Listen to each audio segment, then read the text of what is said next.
Allahumma shalli ala Muhammadin wa ala alihi wa sahbihi ajma'in. Wa ba'du. Mengulang pelajaran yang lalu, pelajaran fikih, kita sampai di hadis yang ke-27. An Anas bin Malik radhiyallahu anhu. Hadis dari sahabat Anas bin Malik radhiyallahu anhu. Qala, beliau berkata, Ja'a A'rabi, datanglah orang kampung, Fabala fi ta'ifatil masjid, kemudian kencing di pojok masjid. Fazajarahu an-nasu, maka manusia atau para sahabat mengusirnya. Fanahahumun nabiyyu sallallahu alaihi wasallam, maka Nabi melarangnya. Falamma qada baulahu, setelah selesai kencingnya, amaran nabiyyu sallallahu alaihi wasallam, Nabi memerintahkan bidanubin min ma'in, untuk mengambil seember air, fa'uhriku alaih, kemudian disiramkan pada bekas kencingnya. Arabi, kata beliau, tema hadis ini adalah, kata beliau, bayanu kaifiyati tathhiril ardi minal baul. Hadis ini menerangkan cara mensucikan tanah ketika kena najis. Arabi di hadis tadi, Ja'a Arabi, datang Arabi. Arabi itu badui. Bahwa sakinul badiyah, yaitu orang yang tinggal di kampung, di pedalaman. Asyarhul ajmali, penjelasan hadis.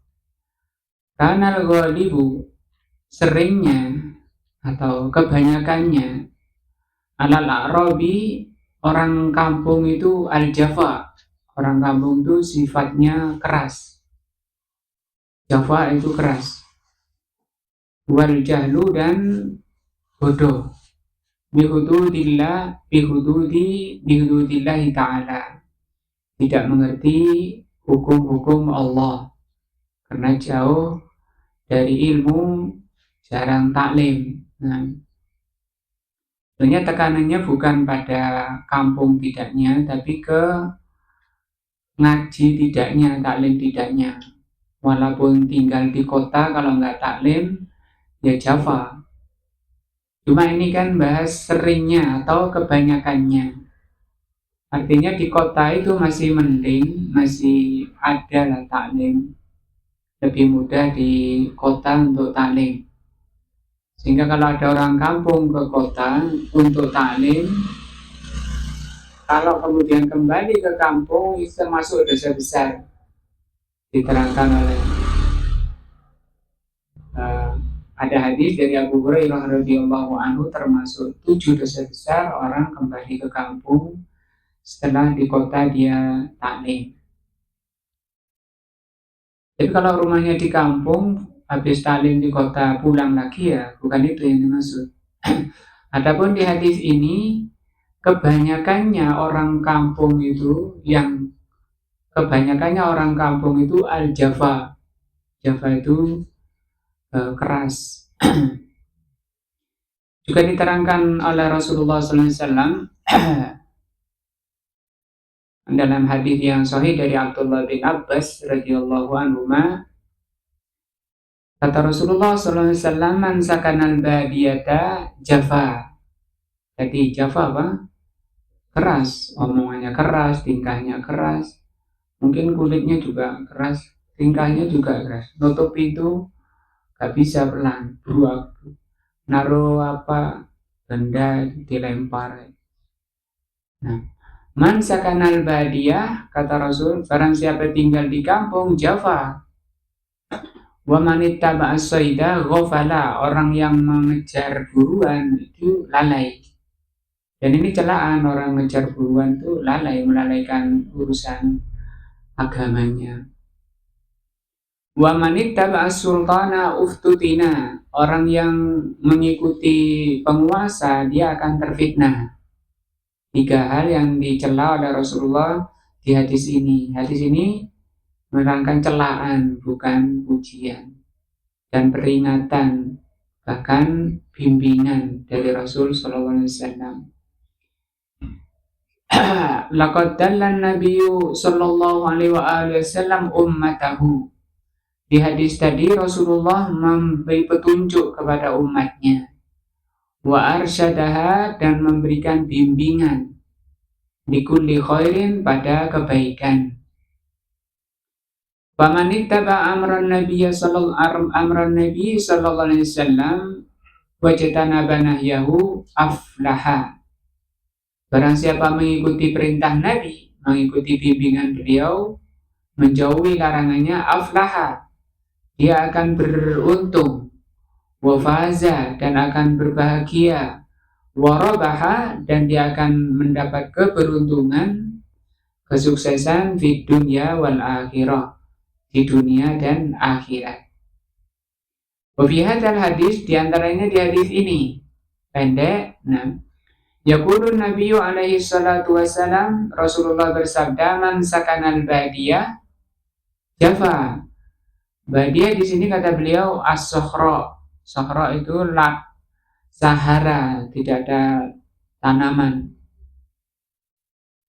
Ai asbaha fi tabi'ihi. Jafa itu maksudnya tabiatnya itu syiddatun. Tabiatnya itu syiddah. Wa qaswa. Syiddah itu keras, qaswa itu juga keras. Nah, ba'uda lutfil akhlak. Ba'uda itu jauh dari akhlak yang lembut. Nah, akhlaknya nggak bisa lembut. Dan ini semua tercela ya, yang dipuji itu sebaliknya. Dan akhlak yang kasar, akhlak yang keras itu bias atau buah dari hati yang keras. Karena Rasulullah SAW bersabda, inna fil jasadi mudghatan, sesungguhnya di dalam diri manusia ada segumpal daging. Idza salahat salahal jasadu kullu, wa idza fasadat fasadal jasadu kullu. Kalau bagus segumpal daging itu akan bagus seluruh badannya. Dan kalau rusak segumpal daging itu akan rusak seluruh badannya, ala wahyal qalbu, yaitu hati. Jauh dari akhlak yang mulia. Wa dzalika lima tahammalahu alaihi tabi'atul hayati fi sahra. Dan itu merupakan hasil tabiat, hasil dari kehidupan di Sahara. Min qillati mukhalitatin nas, karena sedikitnya atau kurangnya berinteraksi dengan manusia. Wa lifaqdi man yurawwiduhu, karena tidak ada yang membimbingnya. Wa yu'addibuhu, dan mengajari, tidak ada yang mengajari. Ini juga kalau kita tinggal di kampung harus taklim, karena jalan untuk melunakkan hati, melembutkan hati itu dengan ilmu, yaitu Al-Quran dan As-Sunnah. Di hadis lain Rasulullah SAW bersabda,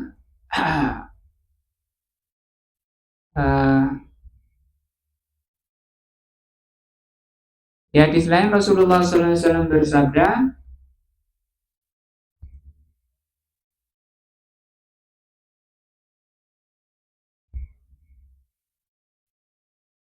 ya Sauban, wahai Sauban, ini nama sahabatnya. La taskunil kufur, jangan tinggal di kampung. Kufur itu kampung. Kenapa dikatakan kufur? Di antara para ulama ada yang mengatakan karena kebanyakan orang kampung itu bertani. Nah, bertani itu disebut oleh Allah SWT dalam surat Al-Hadid itu kufar. A'jabal kuffar nabatuhu.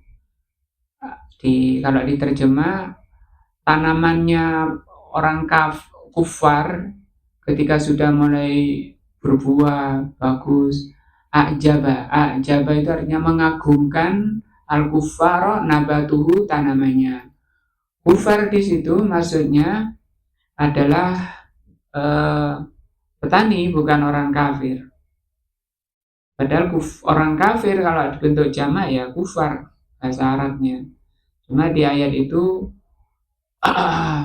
maknanya petani. Di surat Ali mungkin kita bisa lihat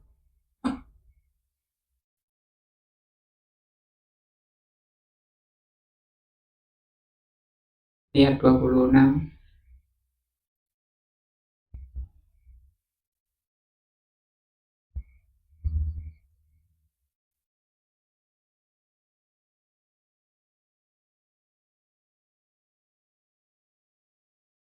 Al-Hadid.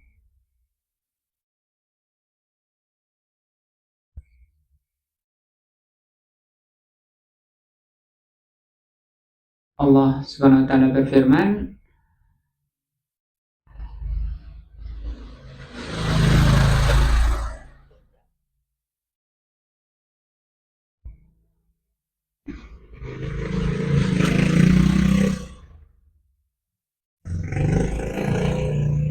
"20.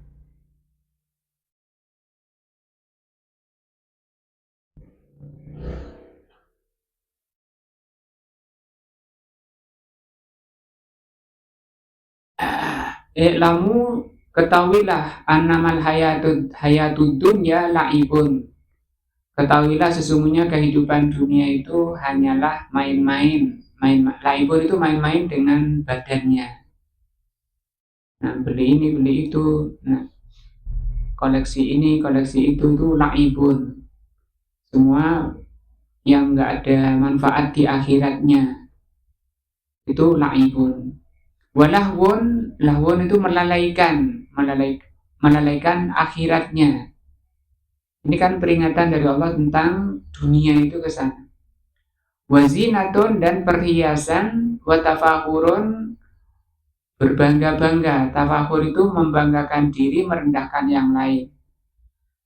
Watafahurun bainakum berbangga-bangga di antara kalian, watakasurun saling memperbanyak, bil amwali wal aulad, memperbanyak harta dan anak-anak. Dunia yang seperti itu, kata Allah, kamasali ghoisin, seperti hujan. A'jabal kuffar nabatuhu, mengagumkan. Ini ajab itu mengagumkan, tanamannya mengagumkan al-kuffar.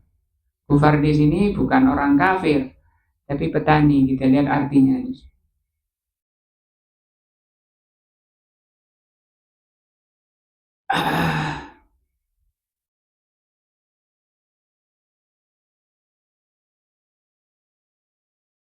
Kehidupan dunia itu hanyalah permainan, kelengahan, perhiasan, dan saling bermegah-megahan di antara kamu, serta berlomba-lomba dalam banyaknya harta dan anak keturunan.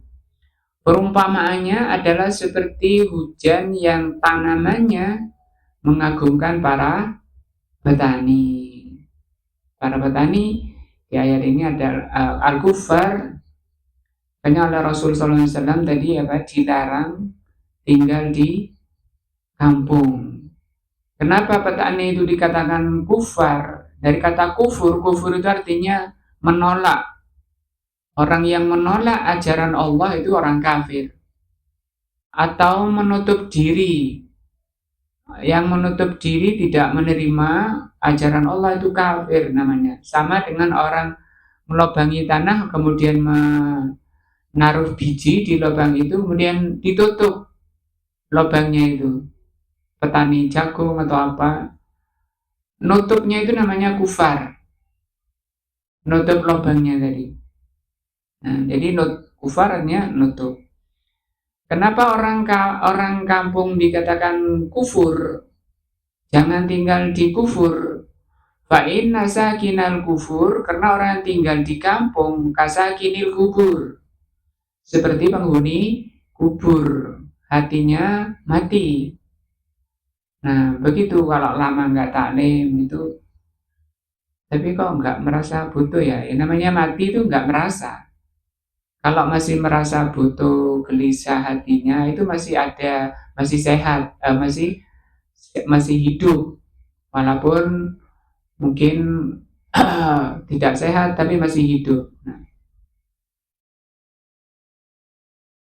hadis ini juga hadis sahih menerangkan tentang uh, larangan Rasulullah untuk tinggal di kampung karena itu tadi apa, keras, bikin keras. Jadi artinya juga hendaknya setiap kita berusaha untuk mengupayakan seperti kita taklim ini dalam rangka untuk melunakkan hati, nah, melembutkan hati. Karena disebutkan dalam hadis sahih juga, Rasulullah SAW bersabda, Inna lillahi aniyatan.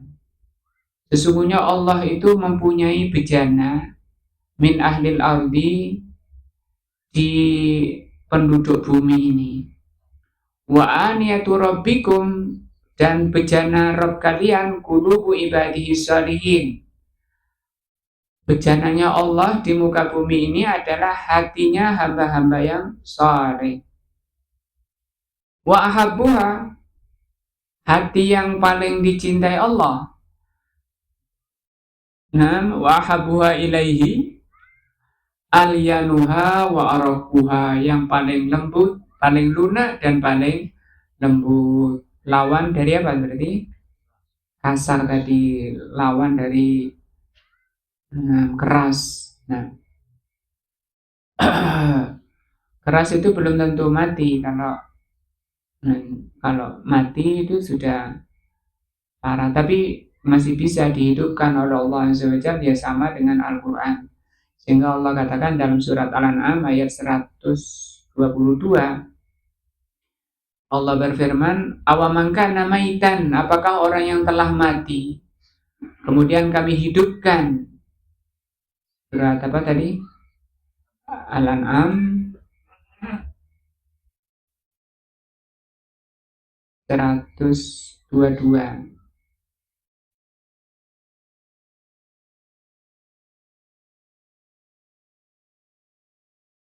Ini awaman kana maitan, apakah orang yang telah mati? Yang mati di sini apa? Hatinya. Fa'ahyainahu, kemudian kami hidupkan dengan Al-Quran. Waja'alna lahu nuran, dan kami jadikan Al-Quran itu menjadi cahaya. Nah, maka orang yang mati hatinya tidak merasa butuh beriman, tidak merasa butuh beribadah kepada Allah, nah itu hati yang mati. Kalau masih sumpah gelisah hatinya karena nggak ibadah, itu sekarat mungkin bahasa kita ya, hati yang sekarat. Tapi di sini sudah mati. Maka orang yang tadi hatinya telah mati, dia telah mati yang sebenarnya sebelum matinya, mati sebelum mati. Badannya adalah kuburan yang berjalan, atau ulama juga mengatakan bangkai berjalan. Nah, sekali lagi, hidupnya seseorang, kehidupan seseorang yang hakiki adalah kehidupan hatinya. Walaupun orangnya sudah mati, ya, sudah mati misalnya, sudah berpisah roh dengan nyawanya, selama hatinya masih hidup, dia dikatakan hidup. Nanti banyak ayat-ayat yang menerangkan seperti itu. Jangan kamu kira orang-orang yang berjuang di jalan Allah, kemudian mereka itu mati, kata Allah. Mereka itu hidup di sisinya, mereka tetap mendapat rezeki. Cuma badannya berpisah dengan ruhnya, tapi kehidupannya masih bersamanya. Dan sebaliknya, orang yang berjalan di muka bumi ini, badannya sehat, kuat, tapi nggak ibadah, nggak kenal Allah, nggak ngerti iman, itu bangkai. Siapa yang bilang? Allah Azza wa Jalla. Nah, dari itu kita berupaya mengupayakan hati kita menjadi hati yang paling lunak, hati yang paling lembut. Nah, tergantung dan bertingkat orang kelembutan hatinya, tergantung sejauh mana dia mengasah, menyirami, memupuk, memberi makan hatinya. Semakin banyak ilmu tentang Al-Quran dan As-Sunnah, semakin tinggi keimanannya, semakin lembut. Bukan hanya ilmunya, tapi beriman. Kemudian diamalkan dalam amalan sehari-hari. Di surat Al-Ahzab, surat Az-Zumar ayat 22, juga Allah mencela orang yang keras hatinya. Kalau tadi hadis-hadis, di surat Az-Zumar ayat 22 Allah berfirman, afaman syarahallahu sadrahu. Apakah orang yang Allah lapangkan dadanya, Allah lembutkan dadanya. Nah, lil Islam, untuk menerima Islam, fahuwa ala nurin min rabbihi, dia di atas cahaya dari Robnya, atau karena diberi cahaya oleh Allah. Jadi yang memberikan cahaya hati itu Allah. Kalau bahasa kita tuh yang nyumet, itu yang apa? Menyalakan. Jadi, yang menyalakan hati itu Allah Azza wa Jalla berdasarkan ayat ini. Nah, artinya kalau orang itu walaupun sudah taklim, sering taklim, belum tentu orang itu bisa mengamalkan. Kalau oleh Allah SWT masih dihalangi, tidak dinyalakan hatinya. Tapi benar dia sudah membawa, sudah ada bahannya. Mungkin karena kurang jujurnya, ngajinya tujuannya lain, tendensi duniawi. Di lanjutan ayatnya, di awal ini Allah katakan bahwa yang bisa melapangkan dada itu Allah, yang bisa membuka cahaya hati itu Allah. Dan Allah mengatakan fawailun lil qasiyati qulubuhum, celaka orang yang keras hatinya. Min dzikrillah, dari Al-Quran. Nah, keras hatinya dari Al-Quran. Jadi keras itu bisa hatinya sakit, bisa hatinya mati, keras. Nah, misalnya kalau tanah keras itu diinjak-injak ya nggak ada efek apa-apa. Sama dengan hati yang tanah yang keras, diinjak-injak pun apa mobil lewat pun enggak bergeming. Sama dengan hati kalau udah keras, dinasehati, diapakan, enggak bergeming. Nah, Allah cela yang seperti itu. Tapi beda kalau hati itu, kalau tanah itu lunak, kena air, maka dia lunak, kena injak, dia membekas. Nah, keinjaan membekas. Demikian juga hati yang lunak itu dinasihati mudah. Ulaika fi dhalalim mubin, mereka itu dalam kesesatan yang nyata. Nah, di tafsirnya, sedikit baca ayat ini, tafsirnya, afayastawi man syarahallahu sadrahu lil Islam, apakah sama orang yang Allah lapangkan dadanya menerima Islam? Maka kalau kita dapati diri kita itu lapang dada kita ketika disampaikan dalil-dalil, ini firman Allah, ini sabda Nabi, senang hatinya, itu tanda syarhus sodri, tanda Allah SWT melapangkan dadanya. Tapi kalau kemudian benci, hati ini gelisah ketika disampaikan ayat dan hadis, itu dia sedang sakit. Nah, hatinya sakit. Sama dengan badan kalau sakit. Nah, kalau sakit, kalau badan sudah sakit, yang manis itu jadi pahit. Nah, yang manis jadi pahit. Dikasih sate, gulai, nggak mau. Bahkan seringnya malah menginginkan sesuatu yang membahayakan dirinya. Demikian kalau hati yang sakit. Makanan hati adalah Al-Quran dan hadis. Itu kalau hatinya sehat.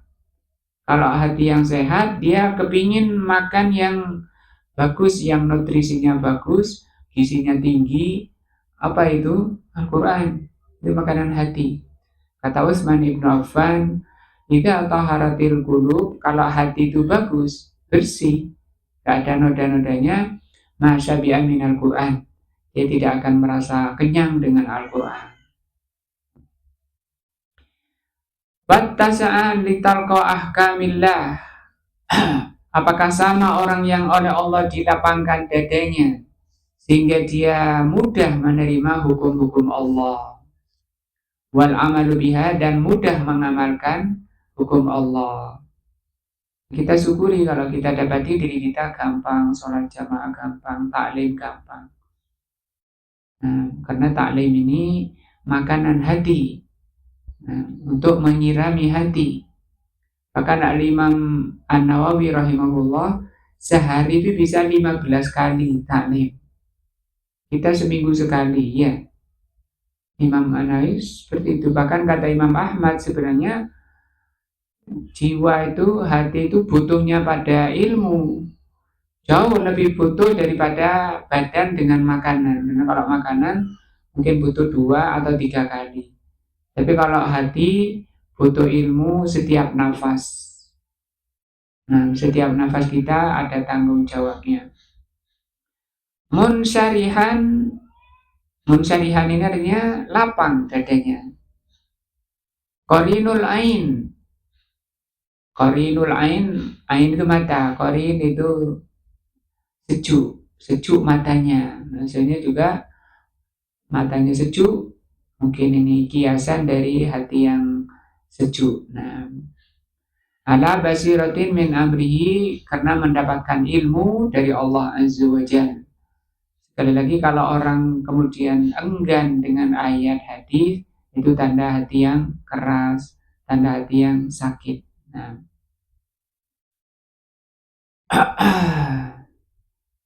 bahwa ala nurin min rabbihi, orang yang seperti itu berarti dia berada di atas cahaya dari Allah Azza wa Jalla. Itulah cahaya dari Allah, berupa apa? Lapangnya dada, tenangnya jiwa menerima ajaran Allah Azza wa Jalla. Apakah sama dengan orang yang tidak seperti itu, kata beliau? Fawailul lil qasiyati qulubuhum, celakalah orang yang hatinya keras, min dzikrillah la talinu li kitabihi. Kata beliau di tafsirnya, la talinu li kitabihi, dia tidak lunak untuk mempelajari kitab Allah. Mempelajari tafsirnya itu berat. Nah, itu qasiyah maksudnya. Paling banter hafalah ataman, ya dia cuma lagi. Nah, walaupun sudah hatam. Nah, apalagi kata Rasulullah SAW, barang siapa menghatamkan Al-Quran kurang dari 3 hari, dipastikan, kata beliau, dia tidak akan paham apa yang dibaca. Sekarang hataman berapa hari? Mulai jam 6, jam 9 udah selesai. Nggak sampai setengah hari. 2 hari saja dicela. Kalau kurang dari 3 hari, kata Rasul, dia tidak akan paham. Maksudnya apa? Hadis tadi, baca itu bukan hanya melafalkan ayat-ayatnya. Ya, itu bagus, itu baik. Tapi ketika menghentikan di situ, tidak mau melanjutkan dengan mempelajari tafsirnya, itu dicela.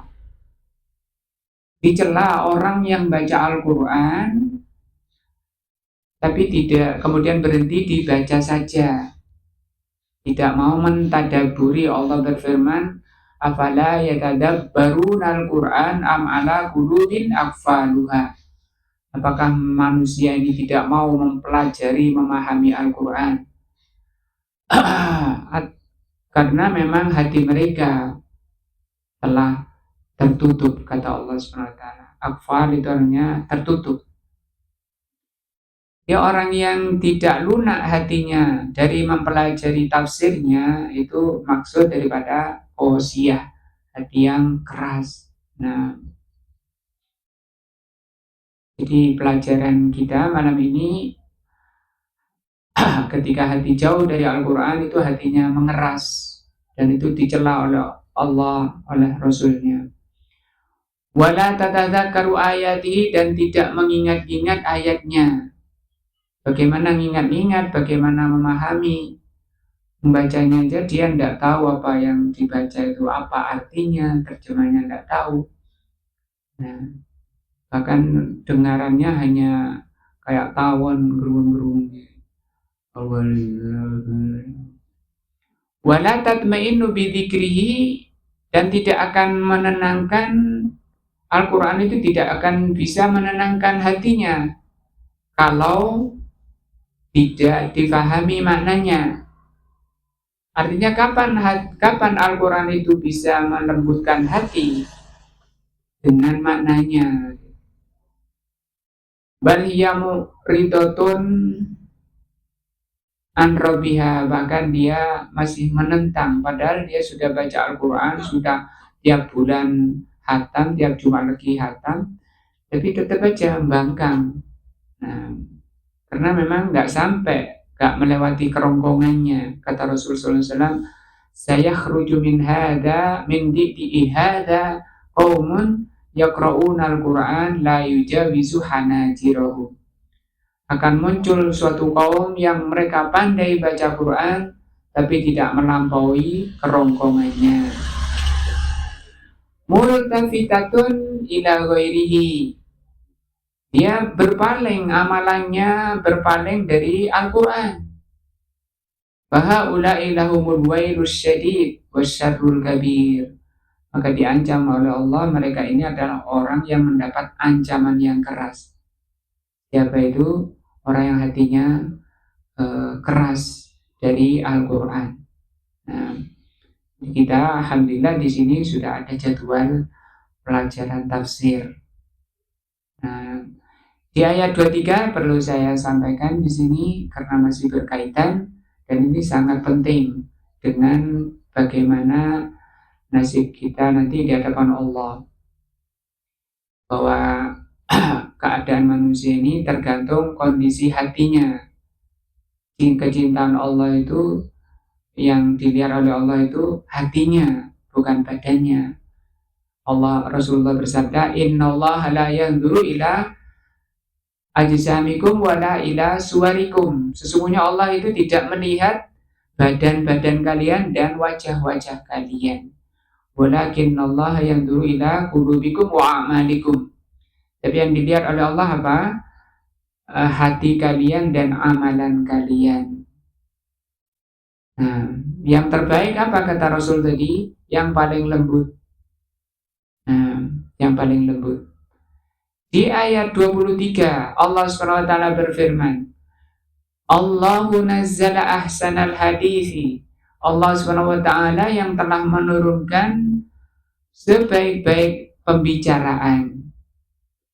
Kitaban mutasyabihan, yaitu kitab mutasyabihan. Mutasyabih artinya sama, semuanya baik. Tidak ada ayat-ayat yang kurang baik misalnya. Tidak ada, semua mutasyabih. Masani, Al-Quran itu masani. Masani itu berpasangan. Ketika Allah menjelaskan orang beriman, diikuti penjelasan Allah orang kafir. Ketika Allah menerangkan orang-orang saleh, Allah ikuti dengan sifat orang-orang saleh. Ketika Allah terangkan sifat-sifat ahli surga, Allah sertakan sifat-sifat ahli neraka. Itu namanya masani. Al-Quran ini kata Allah, yang ahsanal hadis, Al-Quran yang merupakan sebaik-baik pembicaraan. Taksyairu minhu juludul ladzina yakhshawna rabbahum, akan menggetarkan, merinding kulit merinding juludul ladzina yakhshawna rabbahum, merinding kulitnya orang-orang yang takut kepada Rabb-nya. Nah, merinding kulitnya, gemetar, berdiri bulu kuduk. Al-Quran itu kata Allah bisa mendirikan bulu kuduk. Siapa?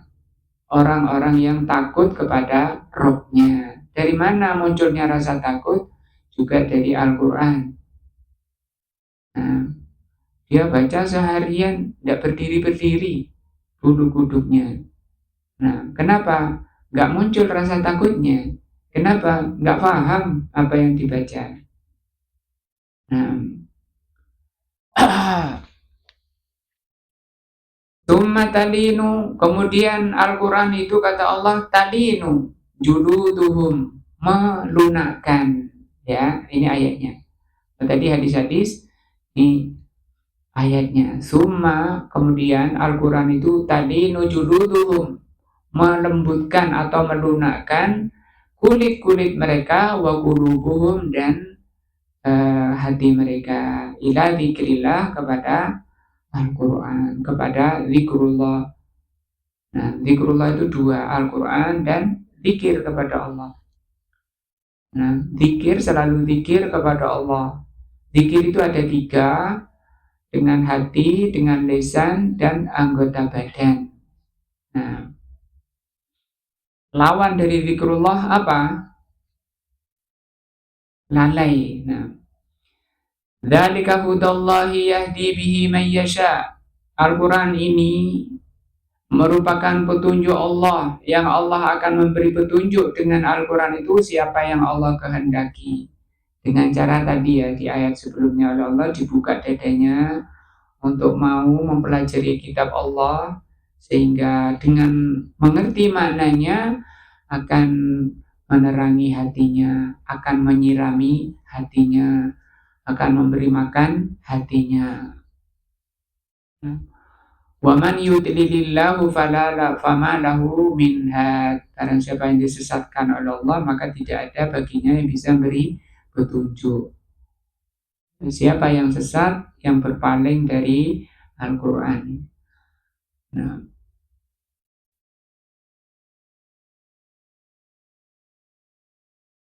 kita baca tafsirnya ya.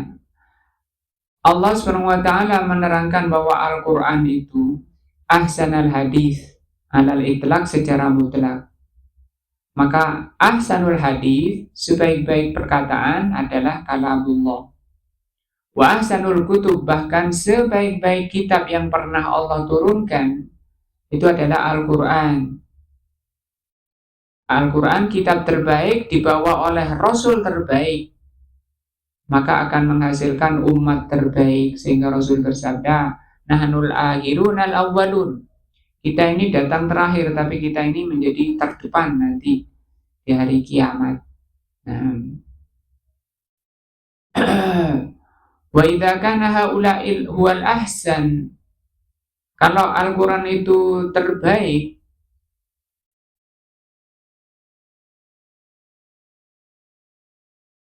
nah, maka itu merupakan secara lafadznya paling fasih, paling jelas, paling enak dibaca, nggak bosan. Al-Fatihah kita baca berapa kali?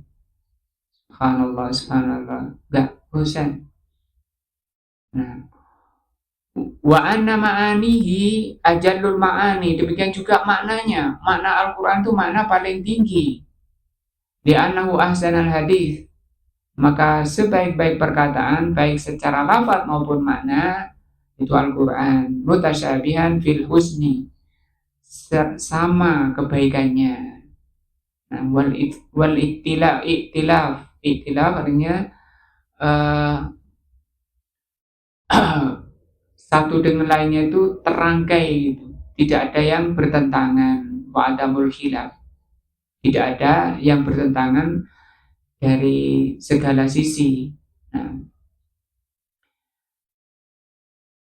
hatta innahu kullama tadabbarahul mutadabbir, maka ketika orang itu mulai mempelajari memahami Al-Qur'an, wa tafakkaru fil mutafakkir, dan memikirkan Al-Qur'an, ro'a min ittifaqihi, dia akan melihat kecocokannya satu dengan lainnya, tidak ada yang bertentangan, sehingga dia bisa mengagumkan para pembacanya, membuat orang yang membaca ayat dengan memahami maknanya penasaran terhadap ayat berikutnya, sehingga dia semakin ingin mendalami, begitu seterusnya. Nah,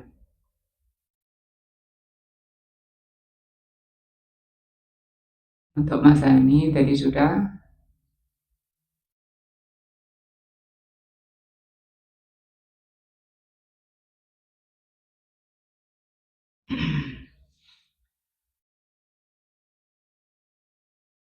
Fa innahu ta'ala lamma alima ihtiyajul khalqi ila ma'anihil muzakkiyah lil qulub. Maka di sini Allah Subhanahu wa taala menjelaskan bahwa Al-Qur'an itu adalah perkara yang paling dibutuhkan oleh makhluk. Dan yang dibutuhkan oleh makhluk, yang paling dibutuhkan oleh makhluk itu makna Al-Qur'an. Jadi makna Al-Qur'an itu lebih dibutuhkan dari sekedar baca. Misalnya orang itu ngerti maknanya, bacanya belum bisa, mesti belajar Iqra, a, ba, ya, ta, a, ba, ta. Nah, belum bisa baca Al-Qur'an, tapi maknanya sudah paham dia. Hatinya bersih karena dia mengerti maknanya. Artinya, kata beliau, bahwa yang paling dibutuhkan makhluk itu mengerti maknanya. Karena dengan mengerti maknanya, dia bisa mengamalkan, maka menjadi hudan, menjadi petunjuk. Kalau nggak ngerti maknanya, sekedar baca, tidak akan menjadi petunjuk. Al-muzakkiyatu, kalau sudah mengerti maknanya, maka Al-Quran itu jadi muzakki. Muzakki itu yang membersihkan. Dari kata zakat, zakat sendiri itu maknanya berkembang. Tapi tidak bisa muzakki itu juga bermakna merontokkan penyakit-penyakitnya. Nah, demikian juga seperti tanaman itu tidak bisa berkembang hanya dengan dipupuk, diberi air. Nah, tanpa dihilangkan penyakit-penyakitnya, tikusnya dibiarkan, nah, werengnya nggak disemprot, ya kurang berkembangannya. Demikian juga hati, banyak werengnya, nah, banyak penyakitnya, hasud, dengki, dan seterusnya, membenci.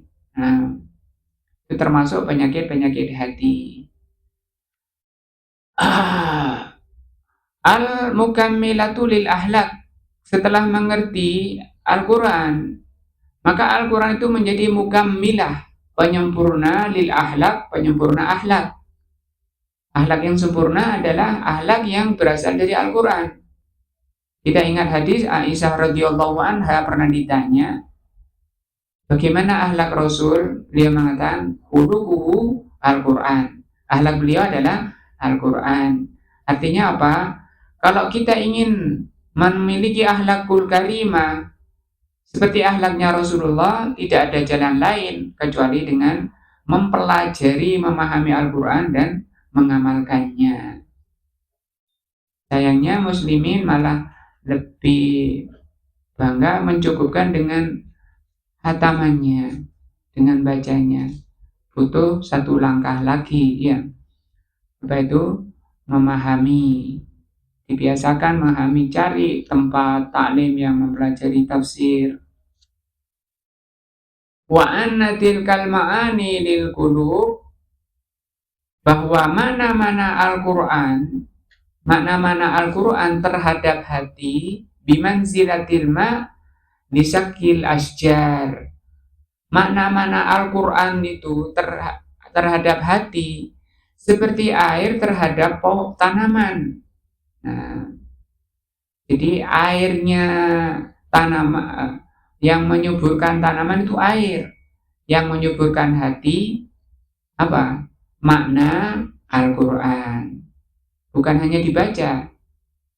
Makan itu tadi yang Rasul bilang, yaqra'unal Quran, mereka pandai baca Al-Quran, la yujawizul hanajirahum, tapi tidak melampaui kerongkongannya. Itu celaan malah. Dicela karena baca saja tidak melalui kerongkongannya, tidak sampai ke hatinya. Nah, Fakama annal asjar, sebagaimana tumbuhan, kullama ba'uda ahduha bisakil ma nakosot, sebagaimana tanaman kalau jarang disiram, ya itu jarang disiram, maka dia akan akan layu. Bahkan jenis-jenis tanaman ada yang butuh air selalu, ya ada yang seperti lada itu ya. Bal rubama talafat, bahkan terkadang karena nggak disiram mati. Jadi dengan yang punya tanaman-tanaman bunga-bunga itu kan mesti disiram, kalau enggak ya mati. Nah, perhatian pada hati, nyiram hati itu lebih penting. Dengan apa? Dengan ta'lim. Wa kullama takarrara sakiyuha hasunat. Nah, ketika sering disirami, sering taklim, hasunat, akan bagus tanamannya, wa asmarat, dan akan berbuah, anwa'us samari an-nafi'ati, dengan buah-buah yang bermanfaat. Wakadzalikal qalbu, demikian juga hati, yahtaju daiman ila taqarrara ma'ani kalamillah. Hati ini butuh selalu untuk mengulang-ulang makna kalamullah. Gak apa-apa ngaji sana, ngaji sini. Kan di Malang mau seminggu ngaji bisa. Wa nahu law takarraral ma'ani, makna marratan wahidan fi jami'il Qur'an lam yaqa' minhu mukian. Bahkan kalau dia ngerti makna Al-Quran tapi cuma sekali lewat gitu aja, itu enggak ngefek Mas ya. Butuh apa? Selalu diulang-ulang. Dan di ayat Al-Quran itu Masya Allah, perkataan sesungguhnya pada penciptaan langit dan bumi itu terdapat ayat Allah. Inna fi khalqis samawati wal ardi la ayatin liulil albab. Perkataan Allah, firman Allah pada penciptaan langit dan bumi itu terdapat ayat, itu oleh Allah SWT diulang sebanyak lebih dari 400 kali di dalam Al-Quran. Kenapa diulang-ulang? Kayak gitu. Karena hati itu butuh pengulangan seperti tanaman butuh pengulangan penyiramannya. Nah, walam tahsulun natijah, kalau cuma sekali lewat saja itu nggak akan bagus. Makanya butuhnya apa? Diulang-ulang. Nah, maka di sini di ayat-ayat banyak yang diulang-ulang oleh Allah Azza wa Jalla dalam rangka tadi penyiraman. Walamma kana al-Qur'anul azim bihadhil jalalatil azimah, ketika Al-Quran itu demikian agungnya dibaca, Masya Allah, enak mendengarkan, tidak ada bosan, kita baca terus tidak bosan. As-sara fi qulubil ulil albab, maknanya demikian tinggi, maka akan berpengaruh kepada hati yang cerdas. Taksa'irru min juludul ladzina yakhshawna rabbahum, bisa menggetarkan hatinya orang yang takut kepada Allah. Nah, karena Al-Quran itu juga berisi tahwif. Tahwif itu menakut-nakuti. Apalagi Allah ceritakan tentang sifat neraka di surat-surat akhir. Summa talinu juluduhum wa qulubuhum ila dzikrillah. Kemudian hatinya dan kulitnya melunak. Talin itu melunak. Ai inda dzikrir raja wa targhib fa huwa taratan yarghabu lil amalil khair. Sehingga bangkit hatinya untuk melakukan amal kebaikan. Dan dia akan hati-hati, orangnya akan hati-hati dari amalan yang jelek. Nah, hati-hati betul, jangan sampai dia melakukan perkara yang dimurkai oleh Allah. Dzalikal ladzi dzakarallahu fi ta'siril Qur'an fihim hudallah. Maka itulah petunjuk Allah kepada hambanya. Nah, dan itu sebagai bentuk kebaikan Allah pada hambanya, diterangkan maknanya. Nah, diberi oleh Allah cahaya.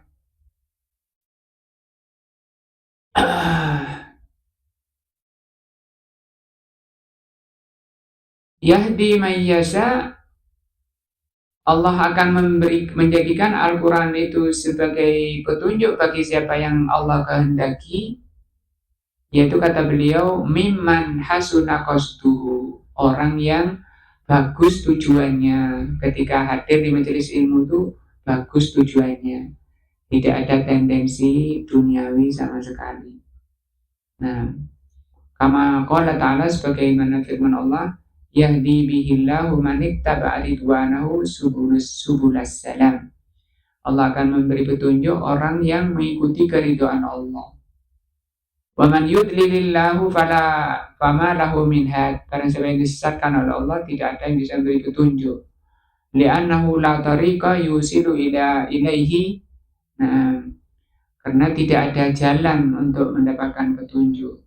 Karena jalan mendapatkan petunjuk itu tadi, mendalami, memahami, mempelajari Al-Quran. Nah, semua itu merupakan taufik dari Allah SWT. Maka ayat ini menarik hati kita, membangkitkan hati kita agar kita menghadapkan diri kepada Allah dengan penuh kejujuran, penuh keikhlasan, kesabaran, mempelajari, memahami kitab Allah. Jadi belum kebahas hadisnya ya. Masih pentingnya mau saya mengeluarkan diri kita dari sifat ini. Kebanyakan orang kampung itu Jawa, keras. Orang-orang sana Ustaz, kita orang kota misalnya. Walaupun di kota kalau nggak taklim itu Jawa, keras ya.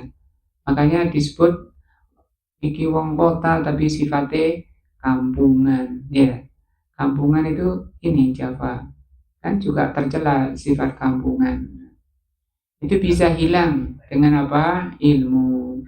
Mudah-mudahan ayat-ayat hadis tadi melunakkan hati-hati kita semua kepada Allah Azza wa Jalla, karena hati yang paling dicintai oleh Allah, hati yang paling lunak, hati yang paling lembut, dan yang selamat nanti menghadap Allah, hati yang bersih, hati yang salim dari kotoran-kotorannya.